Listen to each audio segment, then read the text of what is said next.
vehicle after vehicle that has slammed into each other. Now, I can see, for example, cars, vans, lorries, even a transporter which was transporting numerous cars. They have all been involved in this crash. The latest we're hearing from the police is around 100 vehicles involved in total. They're saying 6 people, they believe, have been seriously injured. But they're talking about another 200 people suffering what they're calling minor injuries. And right in front of me at the moment, I can see a lot of those people who've been brought down to the foot of the bridge. They're all standing on the carriageway, which, of course, is closed in both directions. They're with the emergency services. They're being assessed by ambulance crews to check they're okay. But a lot of shocked faces. This happened about 7:15 in the morning, but some almost 3 hours on, you've got people here still only just being brought down from their cars. You were saying that people are being taken out of their vehicles still now. I think emergency services having to use some cutting equipment to get people out. That's right. Initially, we had reports that people were trapped in their vehicles. Ambulances we've seen taking people away to the nearby Medway Maritime Hospital.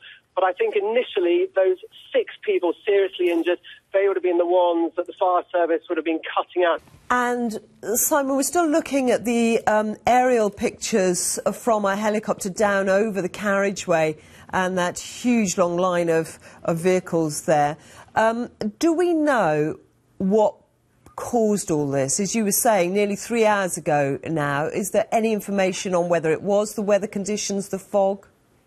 I think that's all going to be investigated, but I think you'll have to look at the weather initially as the contributing factor, because this bridge is actually built over marshland. It links the Isle of Sheppey to the mainland in Kent. So when you get mornings like this where it's fairly warm but fairly crisp, you can get very thick fog arising in this area, and frequently you get this crossing having to be shut because of the weather conditions. So I think that's going to be the key thing the emergency services and the police are going to look into in this investigation. What I've heard is initially there was a crash perhaps involving around 30 vehicles in an initial one, and then when people tried to brake to try to avoid that one, that then led to another crash and another crash. It was almost a domino effect you had occurring on this crossing. So in total, around 100 vehicles involved, 200 or so injuries, 6 of them serious. And I think obviously the police will be trying to ascertain whether speed played a part in this, because obviously very difficult driving conditions this morning.